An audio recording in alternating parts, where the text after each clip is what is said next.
لو سمحت، وحضرتك شاري هنا ولا مأجر؟ لا شاري يا فندم. شاري؟ طب ممكن مشكلة؟ اتفرج؟ لا عايز اتفرج بس. اتفضل. حضرتك بتصور فلوجات ولا ايه؟ كنت عايز اخد فكره بعد اذنك. اتفضل. انت منين؟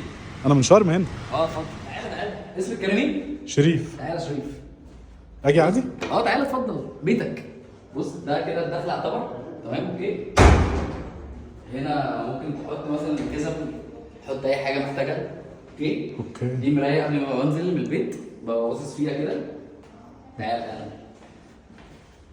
هنا بقى ممكن نحط مثلا البشكير، نحط الفوط. عندنا هنا المكوه زي ما انت شايف كده، خزنه صغيره زي ما انت شايف كده. دي الدواليب اللي احنا ايه يعني استخداماتها قليله. عندي بقى هنا 2 حمام للضيوف وحمام عادي، وشغال ب2 اضاءه. تمام. لازم تبقى كريتيف، فاهم قصدي؟ يعني هنا مثال مثلا حمام شغال باضاءه، بص فوق كده